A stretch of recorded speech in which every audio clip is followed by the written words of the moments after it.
Welcome back to the calling here in Las Vegas. I'm Tannen Grace, and this is Red Zone Rogue. Red Zone, we've been playing all weekend long, and it's all led up to this. We're coming into round 11, the penultimate round of the tournament. Hearts are going to be broken. Oh, yeah.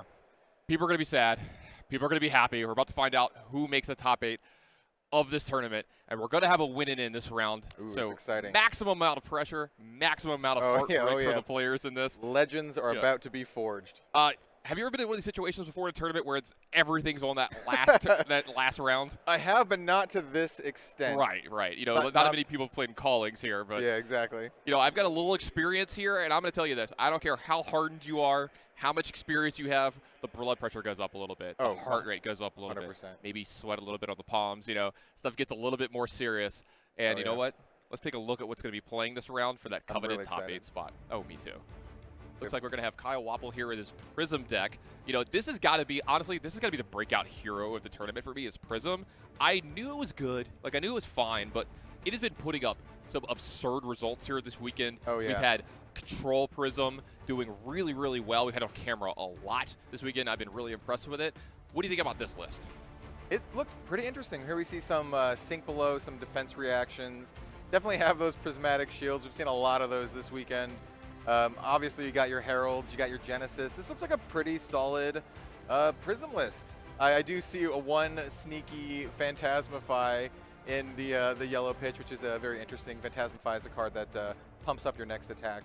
Yeah, I definitely want to talk about there's a great library in here as well that we've seen being used to great effect this weekend. A lot of decks aren't running enough yellows to take care of that as much as it can, and that's been leading to a lot of games where the Prism decks have just been pulling ahead. Oh yeah, and these mid games. Love to see the sneaky one lunging press. I love it. I absolutely love it. So I think this deck is really, really sweet. Let's take a look at the next one. Yeah, and so this is the deck that's going to be going up against him. This is Katsu from Brandon Webb, and honestly, I thought we would be seeing a ton of Katsu this weekend. It did show up in good numbers. It's one of the most represented decks that wasn't Chane, but I haven't got as much on camera as I'd like to. And what can you tell me about this Katsu deck? So in this Katsu, we're going to be looking at some key cards. I can see right off the bat we have some Sigil of Solace.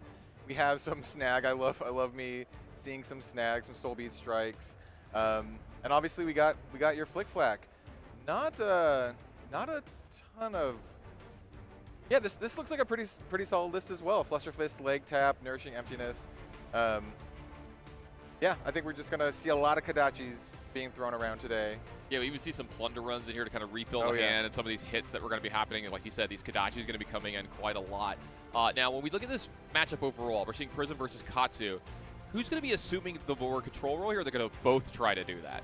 It's going to be very interesting, honestly. I'm going to be very curious to see how they tech their decks against this matchup, because you know, as you're looking at this Katsu list, you don't see a lot of 6-attack cards. Right. So you can't help but think, you know, maybe Prism's going to lean a little bit more into the Angels.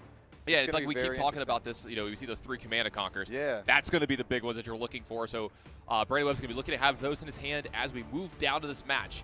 Brandon Webb with Katsu versus Kyle's Prism deck. All of it is on the line here. Both these players look like, well, it's a 9-1 and 8-2, so it's definitely a win and in for Kyle.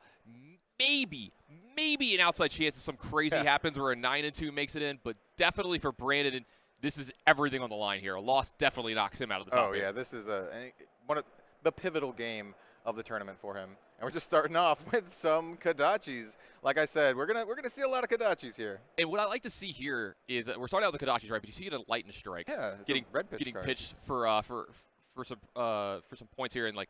What we talk about always is I like to pay attention to what gets pitched early in the game because it tells you if they think they're going to be going long. Oh, yeah. And they're going to be getting around to those cards again. Yeah, getting that E-Strike early on, dumping on the bottom. Ooh, okay. Here we have a Torrent of Tempo being blocked by a Soul Shield. This is some pretty early aggression. Soul Shield will go into Prism Soul here, possibly setting up for a Prismatic Shield. Yeah, and I know it's a little hard to see the top piece of equipment here for the Katsu player. It does look like it is one of the masks. So we've talked about this a lot. If you're going to block versus a Katsu player, generally you're blocking the second attack on the Chane. Yeah, because you want to make sure they're attacking. Don't want them to have that card draw. It looks like Prism did make a Spectral Shield. Ooh, early, really, really early Dreamweavers. Oh, of course, here we have a Herald of Erudition. Yeah. That makes a lot of sense. And this makes a lot of sense because this is one of the ones that has an on-hit effect. If this does hit, yeah, he's going to be drawing 2 cards. That is insane. Drawing 2 cards with Go again because we have that yellow pitch card in the pitch zone. This is really good. This game is accelerated way faster than I thought it would in the first couple turns. We're seeing the Angels flying in. So it looks like we got a block from the quick piece and a flick-flack from hand. Yeah, I mean, the Herald of Erudition is just incredibly hard to deal with. We do have, looks like a little chip damage coming in from the Spectral Shield. I have gained so much respect for the chip damage from Spectral Shields this weekend. In fact, I think I might have a new favorite deck. I'm starting to love this Prism stuff. Yeah, they're scary. Then we have another Herald coming in. This is the one that reduces the attack of defending cards. Makes it much more harder to pop that Phantasm. So yeah, so you would need to actually block something with 7 power here to trigger Phantasm. Exactly. I don't think Katsu's running anything with 7 here. I don't think so either. You see that Brandon Webb is definitely taking his time. It looks like he's going to double block here with a Command and Conquer, so he did have a card that would have popped it, but since that little cheeky line of text there keeps it from happening. Yeah. And yeah, we're seeing a lot of Angels coming out of Kyle. Yeah, and like this is kind of interesting. You know, I figured Katsu would be a little defensive here because that's pretty much how we see Katsu played a lot nowadays. But we've seen so much defensive Prism, but we're seeing Kyle here really put his foot down. And speaking of putting your foot down, here's another attack from the... Yeah, Flusterfist coming in. This game has been way more aggressive than I thought it would be for the first couple turns. We have blows going back and forth here from both players. Oh, yeah, you love to see it. Oh, I absolutely love to see it after a lot of the control matchups. Yeah. Look, I love a good control matchup versus the next guy, but I'm ready for some people to slug it out. Oh, yeah, me too. I want to see some big Angels. I want to see some, my favorite is when the combos. Yeah, my favorite is when you see like the big attack from one player and the other player's like, I'll take it. And then the player who does the attack goes, oh no. Yeah, you know something's coming. Oh, here's another one of those Heralds. Even if he has that Command and Conquer like last time, this is going to be just a really, really hard card to deal with. Yeah, that Command and Conquer, you're going to be loving seeing it in your hand early in the game, but he had to block with it in a little slightly inefficient way. Looks like double flick double flick flack out of the hand of Brandon Webb here, so really Kyle pushing a lot of stuff early here, but Brandon has been up to the task so far of defending, down to 36 here for both players. And since that did hit, goes into his soul, going to be able to create another Spectral Shield here. Every card in his soul, you can think of it as a Spectral Shield or maybe some spicier stuff later. Absolutely, and I love this because the same I'll Herald. come back to this. Another Herald getting an attack here. We'll see. We get another defense from, what is that, a Lord of Wind? Yeah, blocking with the Lord of Wind. Yeah, from Brandon Webb here. And you know what I love about this? The Prism deck's like, look, you're the Kodachi deck, but I'm going to show you what I can do as a Kodachi deck. One. And my Kodachi's also absorb damage. Like we got a potion getting put into play here from Brandon. I think that's going to be a go and drawing back up for his turn. And not too bad, not too bad. He's setting up for a potential large future turn. Does look like Kyle might be doing something here as an instant. Or maybe we're actually on to Kyle's turn. Let's see. It looked like he might have been hesitating on drawing his cards here for Brandon. Yeah, you never count Prism out. They have a ton of instant effects. Looks like a Genesis coming into play here, a card that's really important because at the start of Kyle's turn, he's going to be able to pitch a card, maybe gain some card advantage, get some more stuff into his soul. You definitely want that card advantage too. Getting more card advantage against Katsu is really where you want to be, being able to, once again, slam in with all of these Angels. I think it's so important in this matchup. I think that's a really good point that you make because, Katsu's looking to one-for-one you, even, put 2 cards in front of your one attacking thing, so every extra card means so much. Yeah, for sure. Do you think those Spectral Shields are going to go a long way as this game goes? Oh, I think so. I think so. And we had that Genesis, and it came in for 1 damage. We talked about earlier that cheeky damage. The Genesis itself can kind of chip away a little bit here too. I love how he attacked with the Genesis and not one of the Spectral Shields. Love it. Oh, did he? It looks like he cracked the potion. Well, no yellow card in the pitch zone, right? So we didn't have go again a little bit here. So that's one of the things I'm learning about. It's so important to have yellow cards in general in the Prism deck. So it looks like we're going to start off one of the typical turns here from the Katsu deck with just attack on the Kodachi, but this time in a Genesis. Yeah, coming in on the Kodachi. He popped that potion so he could attack again after the Genesis. Really good play. That's what those potions are really, really good for against the Prism matchup. Really good deck construction going into this matchup. And understanding this matchup here for Brandon Webb. You got to love seeing that for him. Leg taps coming in here.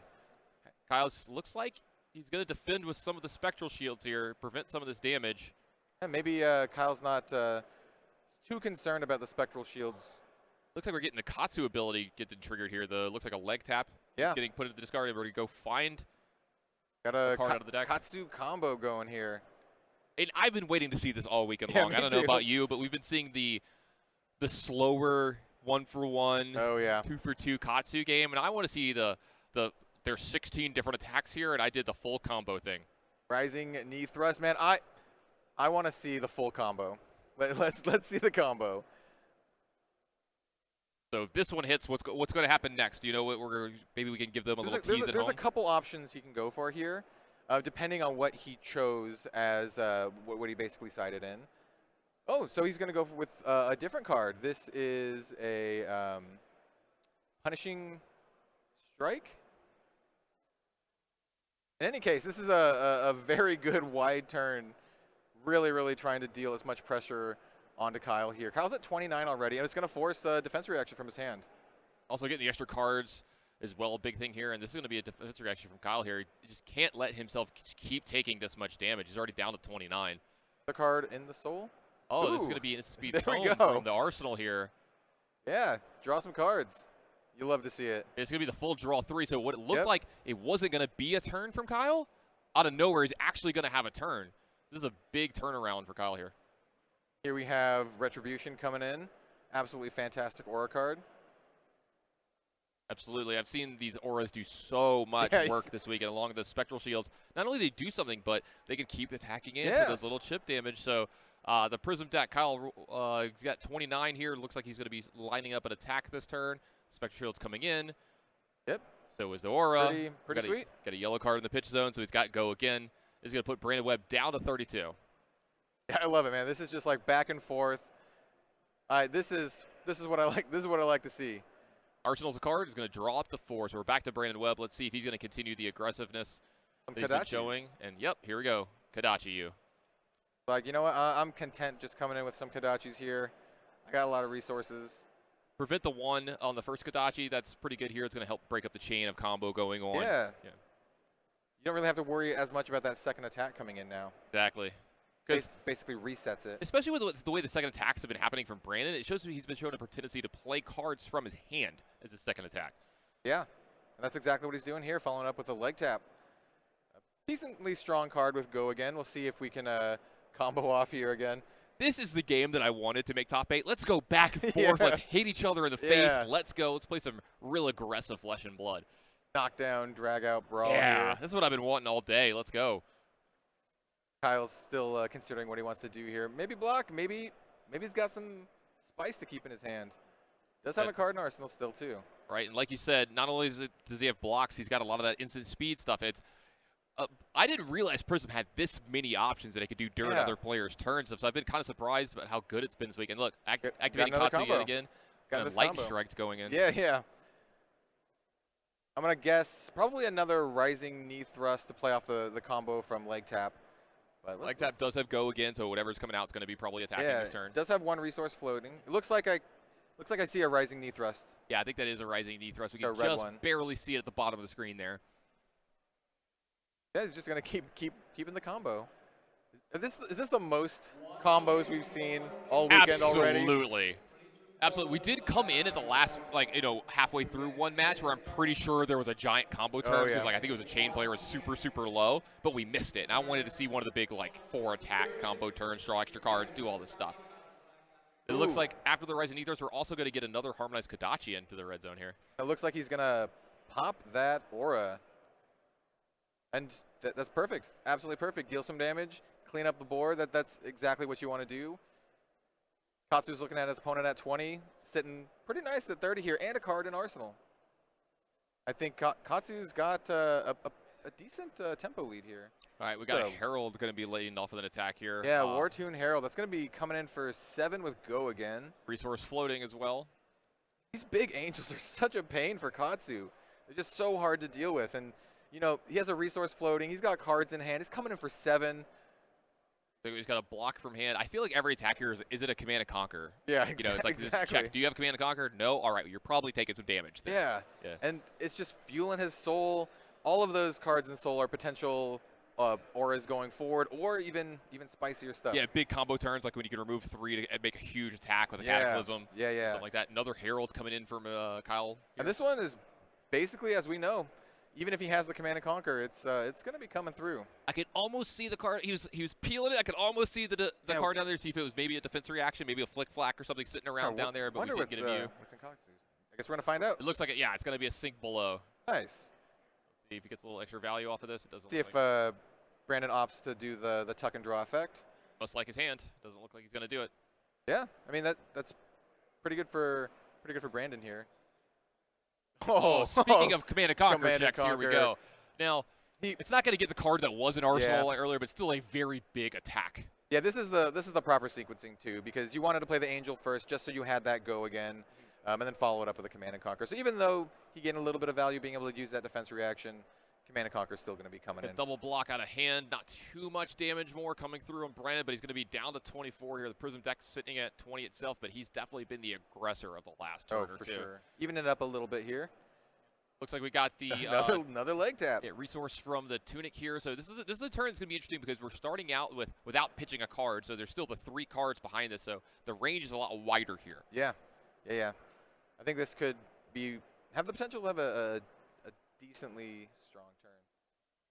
Oh, I apologize. I forgot he defended quite a bit here. So this is one of the only things that he can actually do. Yeah, I've got the turns mixed up. My apologies. But going to draw back up for Brandon Webb. Going to move back over to Kyle. 4 damage. Yeah, absolutely. Kyle down to 16. Brandon sitting at a 24. This game, life total's a lot lower, a lot quicker than I thought they were going to be. So here we have pitching one of the aura cards. It's yellow, so this Herald of Rebirth will have go again. It has a pretty good on-hit effect too, of allowing Kyle to take a card from. Oh, yep, here we go. He's going to take a card from his discard pile, and he's going to put it on the top of his deck. And yep, you pick the Herald of Erudition. Yeah, this is the one that we've talked about all day. We haven't seen many of them hit, but it seems like every single time they're attacking, everything becomes about that in the game, in that moment. Knowing about it's going to help Brandon just a little bit next turn, maybe make a little more informed decisions when he's blocking. But speaking of that cheeky damage, here it is. It's back again. You got to be a little bit scared when you if you're Brandon here. Dude, another Herald. So if this hits, he's going to draw 2 cards, one of them being a Herald of Erudition. So if he has any more resource points like that, that's another one coming in this turn. Yeah, as long as the other card he draws has at least 2 pitch value or higher, that threatens another Herald. But this could be quite a turn. So if this hits here, this could create like a kind of change, like who's the combo deck now? Yeah, kind of thing. But I gotta believe this is getting block with equipment. Blocked, you just have to. You can't let that hit. Right. Brian knows there's another Herald. He knows it's just going to get worse and worse. Yeah, yeah. And so he'd much rather go into a turn where he's going to have all the information that he needs to know. He knows the Herald of Erudition's coming in. Yep. He's going to be able to kind of set up for that turn a lot better. The scary part is he knows it's in his hand, so he knows it's going to be coming this next turn. I just got a little glimpse at Kyle's hand. I think I just saw a library. Oh, man. That's a spicy hand if I've ever seen one. All right, so we got a Kadachi and a Surging Strike. Yep, Spectral Shield down. Surging Strike is going to do the attack right here. It's got to go again itself. See how Kyle decides to play this, because his hand is a little different now. He doesn't have as many attack or defensive options because of that library being in his hand. That's very true. And you got to be looking at your hand and thinking like, this is sweet. Do I just want to take this damage? Use my life as a resource and. That's the thing. Can he really afford to use his life as a resource? No, he's at 16. That's 16. This is not coming in for a huge amount, so that's definitely what he's thinking about right now. Like, what do I want to take it? Do I not want to take it? Looks like he's just going to take it. He just took it, and now we have a Whelming Gustwave followed up. So maybe the fact that he's drawing this library, he's having to make this decision. This might be a pivotal part of this game because this life total is getting really low, and Brandon has been putting on the aggression a lot this game. So, yeah, a ton of pressure coming over to Kyle. It looks like he's actually going to be lining up for a block here. You know how many cards Brandon has in his hand? Is this the last card? So, he might have one more, right? Like he's pitched for a resource. He's got this and this. We have a block from the boots. 2 resource points floating. Every time I see Whelming Gustwave come in, I got to be like, hey, is this going to be a Lord of Wind turn? Yeah. I want to see it. I want to see the Lord of Wind on camera. It looks like the last card is going to be pitched for resources and another Harmonized Kadachi coming on in. Coming in with that Kadachi. He's got 2 resources floating. Pretty good turn. Took his opponent down to 7. Right, and this is big. So there is a Spectral Shield being made, but this is big because that library is there. It gives Kyle a little less options on attacking and defending, like we had said. Maybe that library is something that could get him back into this game, but I'm not sure that's what he's going to be going for this turn. We'll have to see. He's making another Spectral Shield. There is a yellow in the pitch zone. So it's going to be getting in some damage. I believe the last 2 cards in his hand, we have a library and that Herald. Yeah, we so have the it looks library. like it's going to be the library pitching that Herald of Erudition. Going to be ended up the turn, clean it up here, and drawing up quite a few cards. Very curious to see how Brandon deals with this library. How many yellow cards do the Ninja decks usually run? Not a ton. Definitely not as much as the Prism deck. That's for sure. And you can't let that library stick around. And you see why it's so important too, right? You know, Kyle took a lot of extra damage that turn, but now he's up to 5 cards. Yeah. And this is a big deal. His blocks are better, his attacks are better. He's going to have more resources than his opponent. But Brandon is unperturbed here. He's going to attack with 2 Harmonized Kodachis and follow it up with yet another attack. Yeah. And he still has that Mask of Momentum on board, so every single attack that hits sequentially is going to be very, very threatening. You do not want to draw extra cards, get some extra resources. Don't want to let Katsu draw these cards. Showing him what the what his Breeze Rider boots here do. That's something I have to do a lot in the games. Like, can you remind me with that equipment? One of the random equipments. I'm not sure on that one, especially when it's not the Snapdragon boots. You know, we don't have the Nike sitting down there. But everybody runs. If someone has different boots of some kind, or you know the further down equipments, I have problems remembering some of those because everyone uses pretty much the same ones. Like he's gonna be blocking for just block it out. I mean that's not too bad. Only 1 card from hand. You're at a low life total. You're drawing extra cards. A lot of turn here. It looks like a Spectral Shield's going to come in as well. They're using those excess resources in a very, very efficient way. Absolutely. This is where you're going to see the Prism player try to flex their muscles, right? Oh, for sure. You just got to keep up. He has so much cards in his soul. You just use them, and that's exactly what he wants to do. Any extra resources? Hey, here's another Spectral Shield. Gonna pitch for some resources here. Oh, the yellow card. Yellow card, make some Spectral Shields and getting in for a few points of damage. I feel like Kyle is almost going to possibly be assuming a little more staunch defense role here. I think with that's these extra cards, even though you are still going to see some of these Heralds get into the red zone. We have this Herald coming in for 6. 6 is still nothing to sneeze at, especially when your opponent's sitting at 14 health. Yeah, it's like, you know, you're seeing the other side. There is a 7 here, but and we've got a Command and Conquer here that's going to pop the Herald. Finally. No attack from the Herald here. I put these Command and Conquers in here for a reason. Glad I actually get to use one. And it's got to feel good as Kyle get another full 5 cards. Drawing those 5 cards is really, really nice. You're starting to see that maybe Kyle, being at a lower life total looks precarious, but he's getting that extra card a turn, and he's been getting to leverage it quite well. Oh, yeah. All right, so card advantage is huge. Start of the turn here. Get some resources. Attack with a Kodachi. It's a pretty common play here. Looks like Spectral Shield's going to jump in the front of the first Kodachi. Are we going to attack with the second, or are we going to go from hand or arsenal? Yeah, he's been swapping it up quite a bit here. Keeping them on their toes, you know. Might break the combat chain here. Yeah, like there we go. Now, this is a plunder run from Arsenal, so not only is it going to have the on-hit effect of drawing a card, it's also going to power up a little bit. Oh, yeah. So this is a decent kit coming in here. Gets that +3 and that card draw effect. Looking at Kyle's hand. Now, he's got 5 cards to choose from, but this is one of those, you probably need to block me moments. Yeah, I wouldn't be surprised. I see a Celestial Cataclysm in his hand. I wouldn't be surprised if we see him block with that on this turn. Yeah, not really usable because of the so few cards in the soul. Yeah, exactly. That's a really good point. It looks like he's swapping between that and another card. He's like, how much do I want to block? Do I want to block it out? Do I want to give my opponent an extra card? Like, just giving Katsu any sort of card advantage is it's not where you want to be. It's really scary. Yeah.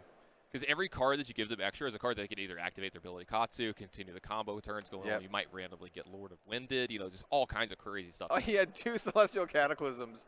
Huge block. Is this a 4-card block? Yep, 4-card block. I don't think I've seen that this weekend. Yeah. We could check that one off the bingo list. Right, yeah. Throwing in the kitchen sink here. Right. Looks like it's going to be an arsenal and a pass and draw back up to 4 here. We're going to go back over to Kyle, but he used 4 of the cards from his hand. So the Spectral Shield's going to get in there for a point. Coming in for 1. Put Brandon down to 13, and that card's going to get arsenaled, and we're going to draw only 4 this turn, right? Yep, just drawing up to 4. Getting rid of that hand was is huge.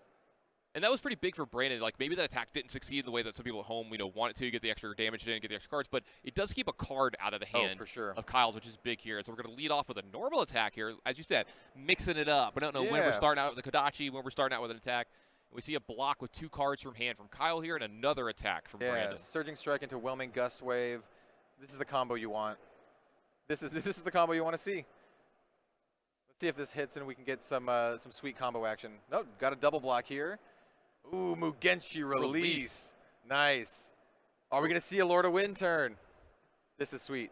Do you want to let them see it at home, or do you want to kind of talk about what could possibly happen here? Though, I think some Spectral Shields are blocking a little bit here, too. Yeah, that's true. We do have these Spectral Shields. We can't count that out. We do have that card in Arsenal, too. Now we're going to go searching. Looks like Lord of Wind. Oh, yeah. So there's two Lord of Winds here. And I think he pitched one earlier, right? So we have the... Or did he block with it? I think he used one earlier as a card, maybe blocked with, so I think he did block with one. He might only have two. Right? He might only have two. Either way, this is going to be a really big turn. Mugenshi release lets him go search his deck for these Lord of Winds, and he's just going to be able to slam them down. Yep, there we go, Lord of Wind. Prism look at 3 health, not looking good. Not looking good. This is the turn that he was trying to avoid as much as possible. And this got set up the turn before. It's a great play from Brandon to help deny a card from the Prism deck. Looking at the card in his arsenal, he's like, hey, can I survive this? I'm sitting at 3. It's looking rough. It's, okay, we have some Breeze Rider activations and an Enlightened Strike. This is going to be just game. Much Kyle here, and Brandon needing to get this win to put himself up to 9-2. Kyle's going to fall down to 9-2. And I want to talk about this just for a second. This game was one of the most entertaining games I have seen all weekend long here from this Flesh and Blood calling. That might have been my favorite one the whole time. And that was honestly, awesome. when I saw the matchup that we were getting, I wasn't worried it was going to be boring, but I was worried that I was going to get, kind of lulled in. Yeah. Maybe we'd have a little real controlled matchup here. It would go a little slow, a lot of blocking, and this game was anything but. Oh, I love to see it. I love the aggro matchups. They're just throwing fists right at each other. It was really, really sweet. Yeah, absolutely. Tons of attacks, tons of blocks, and I got to say, I think the pivotal turn for me and the most important thing was how well it was navigated by the Ninja player there and getting the attacks in that turn with, the Arsenal Plunder run to give the buff for power and threaten to draw a card on hit that made the Prism deck have to block so much that he wasn't able to do really much during his turn. He wasn't able to draw that 5th card off that library, and since he had already kind of taken a bunch of damage the turn to make sure library got in, he didn't get to really get those resources and get that value from that, and that turned the whole game around. Oh, yeah. It allowed him to have an explosive turn. An absolutely explosive turn. Fantastic. Absolute masterful gameplay here. Oh, loved it. That might be my favorite game all weekend. It was awesome. Might have gotten him into the top 8. We'll have to see. It will be back in just a little bit with standings, deck lists, all kinds of. We're going to set you all up for that top 8 that's coming up not too long from now. Don't go anywhere. We'll be right back with some more Flesh and Blood.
And welcome back to The Calling here in Las Vegas. I'm Chane and Grace. That's Red Zone Rogue. You know, I promised the people something maybe a little too fast. We're not ready to set that top 8 because we've got another match here left in round 11. They're going to jump right into it. Let's go ahead and get right into the action so we don't miss any of it, because this looks like it might be another winning in, and we can see who's going to make it in. So it looks like we've got a Bravo Chane versus Bravo here. Yeah.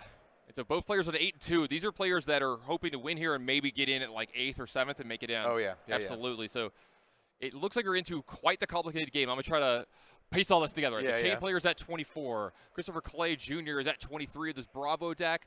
And it looks like we have a ton of cards in Banish some way or other. I'm trying to figure out where the Banish zone is. It's hard to tell which one's in Banish or which one are currently being played, but either way, it looks like Chane's kind of popping off here. Because we're already at 8 Shackle tokens, so this Chane deck is actually going to be getting low on cards over the next 2 turns. Yeah, that's a good point. So I wonder if the Bravo deck's been playing the control role this game. I would not be surprised if that is the case here. It looks like we likely had a Shadow of Ursa followed up. I would be willing to bet. Okay, we do. It is Bravo's turn. He's blocking here. Well, it's Chane's turn, but Bravo's time to block. Coming in with that staunch response, just going to block it all out. Yeah, absolutely. Looks like the Chane player's considering making another shackle going here. up to 9. These are the scary turns. You're not dead yet when they go into 8 and 9. These are turns where they might play 10 cards on you the next turn. Oh, yeah. I would not be surprised at all. Come over in Sky. So this is his Banish zone. Okay, so this big pile to the right is his Banish zone. So the pile with the seeds on the left looks like it's cards that have been possibly played here. This looks like a giant Riftbind, and that looks like a snag from the Bravo player. Oh, you love to see it. That's going to prevent seeds from getting any of the buff that it's got. So it's only going to have its base power here. Yep. That Riftbind does have Go Again. Let's see how Chane is going to follow it up. He's got a lot of options. That giant pile on the right, that's his Banish zone. Most of those can be played. I see an Avert Existence, see another Riftbind. We have a Ghostly Visit, Unhallowed Rites, Seeping Shadows, Avert Existence, an instant. Still back on this Riftbind. This Riftbind's still attacking here too. The Bravo player might choose to do some defending here because we see that we have already got a giant defenses going on here. So yeah, we see the Bravo player definitely kind of turtling up here in this matchup. Bravo is at less life than Chane, so that Arcanite Skullcap is turned on. He could prevent the damage from this Invert Existence or anything else. So it looks like we have just a block 3. Block from hand here. Block that all out. Yeah, block that one all out and see if there's going to be much left. I don't know how many. It looks like we have 2 resource points left. And just a ton of stuff in Banish zone. We got to see how much Go Again we've got left too, right? We've got one more action point going here, and then I don't know if we can start. We have that Seeping Shadows in the Banish zone. And we also still have what you like to call those PF Flyers. We have the Snapdragon Scalers. So it looks like he's actually going to use these to just create a Rune Chant token, possibly setting up a giant turn next turn. Yeah, going to diversify his damage sources here. Yeah, okay, so this is what we talk about with a lot of the really good Chane players. They're going to take their time, count their deck. So he's going to be like, all right, so next turn I'm going to reveal, I'm going to be pitching 9 of these. I'm going to draw these 4. Where are the cards that are going to the bottom of my deck going to be now? Are they going to be, Banish zones? So he's going to know that these cards here that are going to be pushed back into his deck are probably going to be the ones that are going to be banished in a turn. Yeah, that's definitely true. Sorry, 2 turns. Yeah. I mean, we're up to 9 shackles here. Chane only has a couple more turns left, basically, here. Yeah, I mean, I think he's going to be drawing 8 cards left in this game, maybe, and then that's it. Like, he's not going to get another draw. So he's going to get the 4, the 9, and then maybe 4 more, and that's why you see the counting going on just a bit.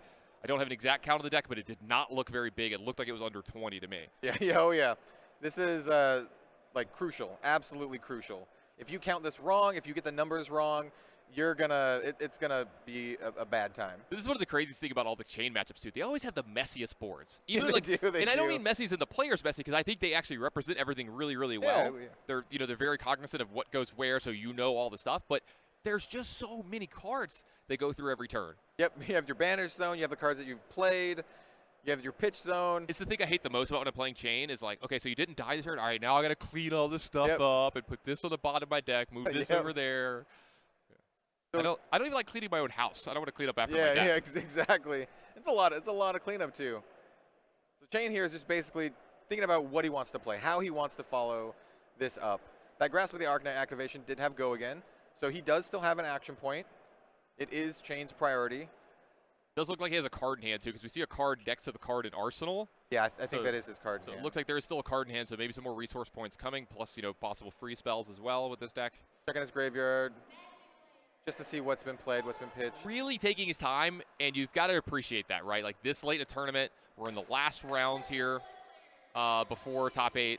You really want to make sure you don't make any mistakes here, because a small mistake could be the difference between you getting 10th, 11th, 12th, or sneaking in at like 7th or 8th. Oh, yeah. And that's a really big deal. That's worth a ton of money, a ton of prize, that Pro Tour invite. Yeah, this is a crucial, very, very crucial turn. He's going to count that again. I've been in this spot before during my competing days, and there's been cameras on me.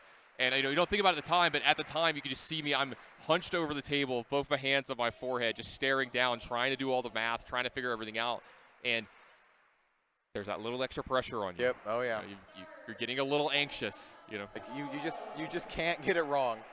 You have to get it right. All right. Hopefully, y'all can't hear this announcement that's going on, because I think the top 8 is being announced right now. So hopefully, we're not going to have any spoilers on who wins this match. I'm not going to listen, so I'm hoping you're not going to listen at home.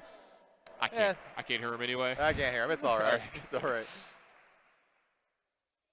Still an incredibly important turn. We do want to take note that time is a thing. You can't take too long. So I think what's happening here is maybe the turn got stopped. There seems to be a judge getting involved. So let's not have any. We don't know what this is about, so let's not make any guesses. Right. Let's maybe talk about it a little bit here. So the Bravo players at 23, Chane's at 24. They're going to be taking some amount of damage, some blood debt at the end of this turn. So Chane's going to get down low.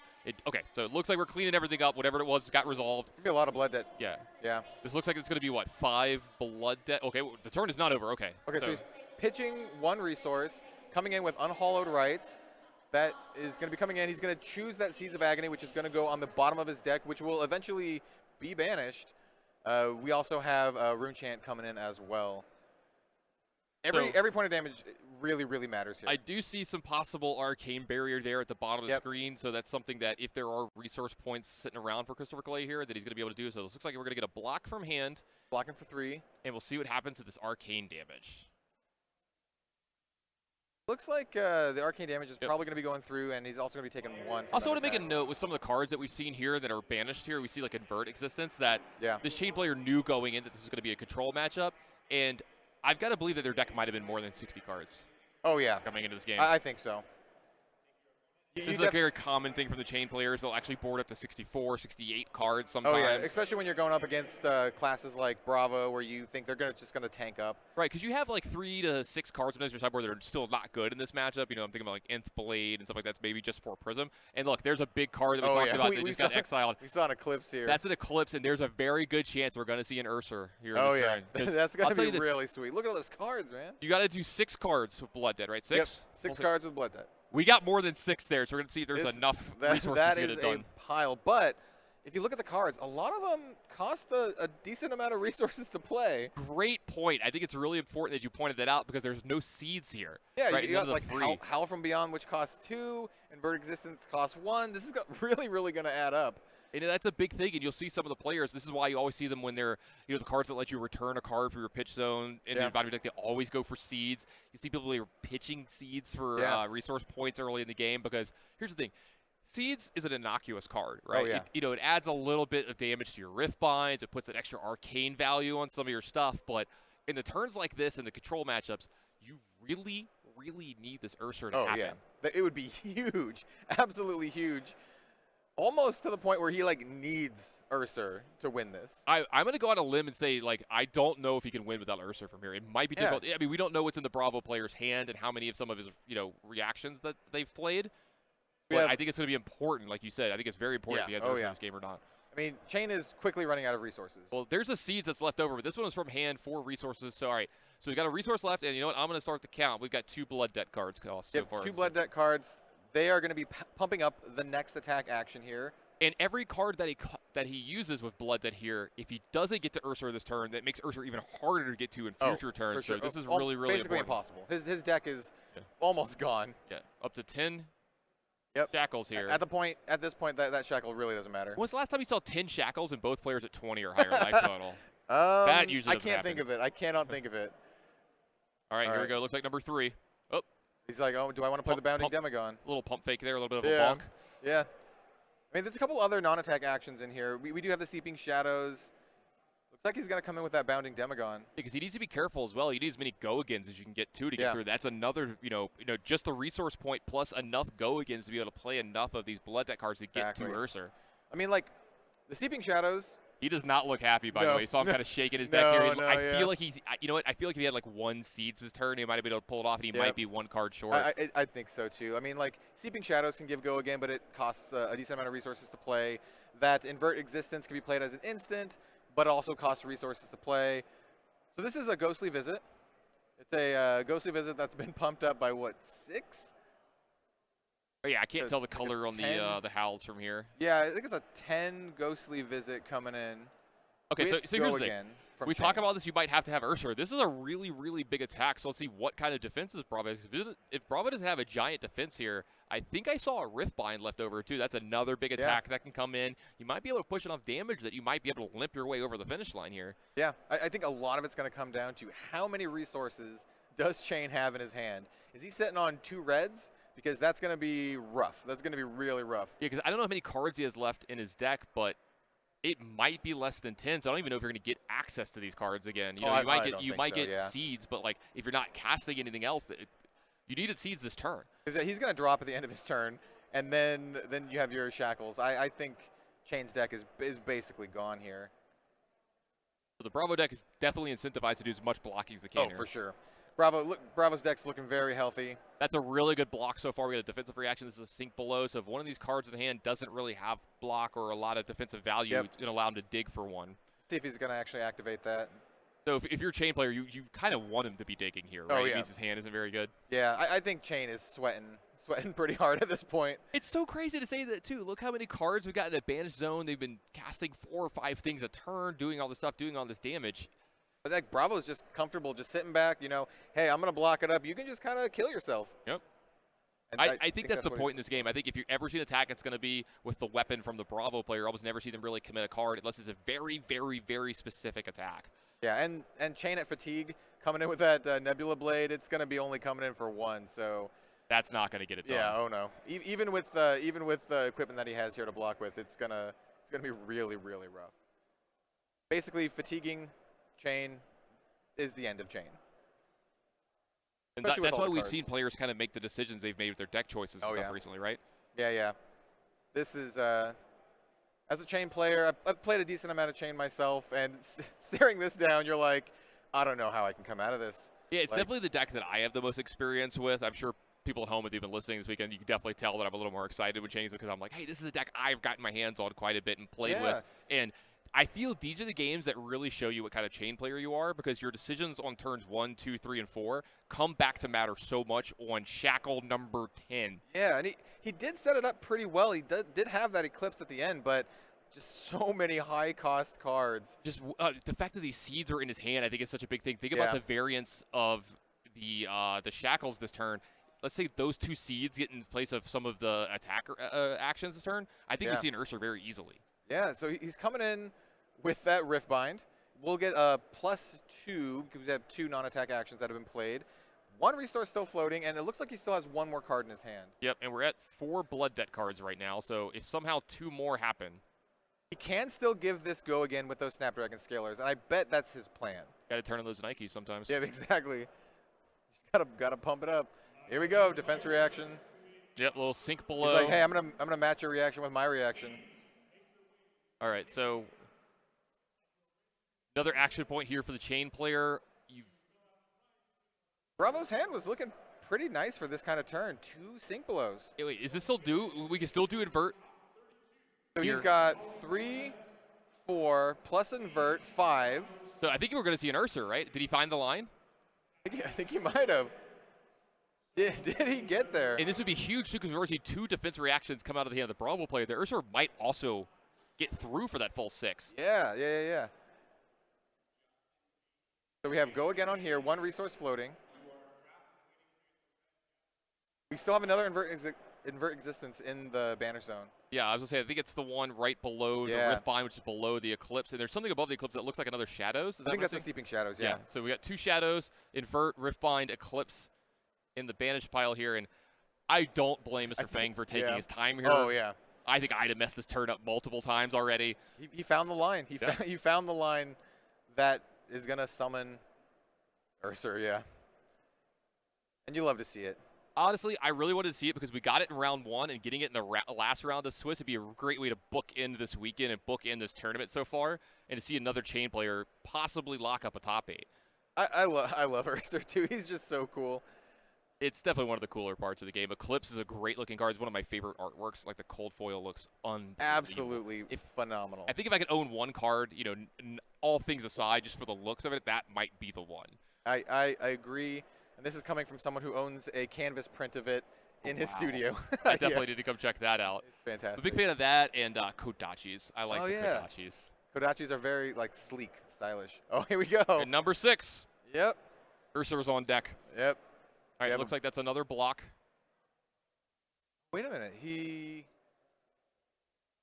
I think he played it from Arsenal. Oh, did he play from Arsenal? Yeah, he didn't have enough resources. And so I think this is why you saw him getting frustrated earlier and shaking stuff. He was just one card or one resource short of being able to summon that Ursa this turn. Oh no! He's looking at his deck. He's like, I don't have much. All right, so we got a Seeds, a Riftbind, a Skies, a Command and Conquer, it's just 2 more Seeds, and the Howl. Okay, so we see some Seeds here. Right, and he took a bunch of Blood Debt here too. He's down to 14. I don't know how much he can get out of here, but like, I don't know if the Chane player can get through this turn. I mean, he cracked those Snapdragon Scalers last turn, so he doesn't have that guaranteed go again. Right. So he's got the one go again from Chane's Shackles, but it's only on Shadow stuff. So it looks like we've got 3 Seeds starting here. Yep, 3 Seeds. The Mutated Mass only costs 1 to play. Right. Riftbind only costs 1 to play. Okay, so there is a chance here, right? So we're going to have a CB Shadows. We're going to have a Riftbind behind this with a Howl. It may be the Inverted system, so maybe there's a way we can get through. I think it's going to depend on, does Christopher Clay have enough to defend here and save enough of his damage? But I don't know if this is going to be enough. So it looks like we have a Howl. Yep. Oh, yeah. Giant Riftbind. This is a huge Riftbind. The Riftbind itself is getting pumped by 4 different non-attack action cards here, plus its base power. And then I don't know how many of the Seeds have been triggered yet this turn, but there's still the... I think it's getting a total of +8.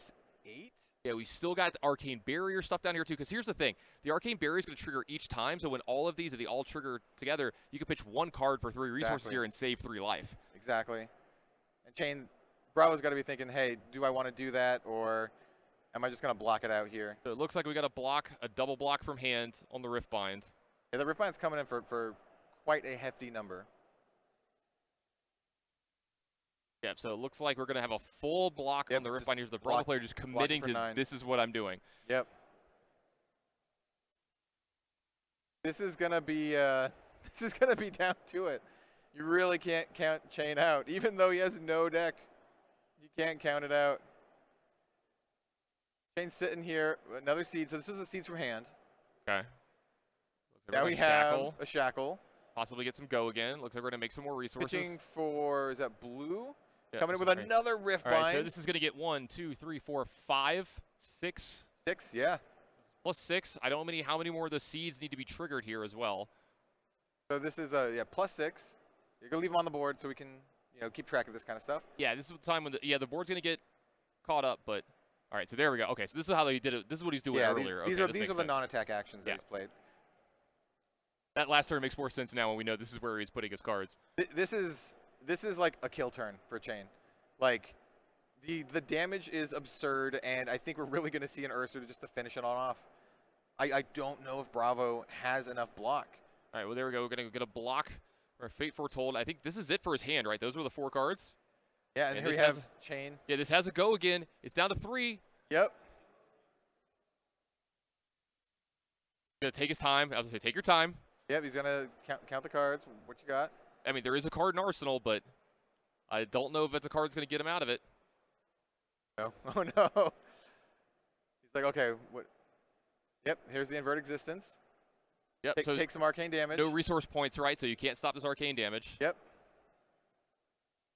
Looks like. Oh, dude.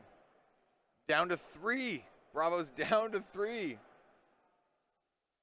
I think this is scary. Bravo's like sweating bullets here. if he has what it takes. I think this is I think this is going to be it. Yeah. This is the turn. I think Chane is going to find a way. Here we go. And here we go, Ursa. Yep. It had to be Ursa, Gotta right? play the Eclipse. Yeah.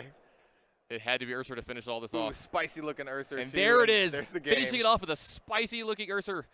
A game 3 was not going to be enough. It was going to put them up to 5. He did actually have the free spell in the arsenal, but it was not enough to stop Ursa from finishing the game. So we do get to book in the tournament with a round 1 Ursa versus the last round Ursa to put a Chane player presumably in top 8. I've got to believe it. So what a hell of a game to finish here. Unbelievable way to finish it off. I thought, we kind of wrote him out. Maybe he wasn't going to be able to enough because that frustrating turn before where he just couldn't get to Ursa. I think that's why you just absolutely can't underestimate Chane. That is just raw power right there. He's just like, hey, I got this stuff. Here you go. Yeah, here's all of it. Yeah. How much damage do you take? That's too much. This is like 10, and this one's like coming in for like 8. I know he's a 6. Yeah, it's probably a little bit too much math for me, but we'll have to see when it's all said and done. And speaking of that being all said and done, so is this tournament Swiss portion. When we're going to take a little small break here, but we're going to come right back, and we're going to start setting up this top 8. We're going to look at the brackets, break down what decks are in top 8, and kind of build the suspense just a little bit more for these players that are in top 8. They're happy to get there, but they're not done yet, and we're not done yet either this weekend. So make sure you stay tuned for a little bit more Flesh and Blood.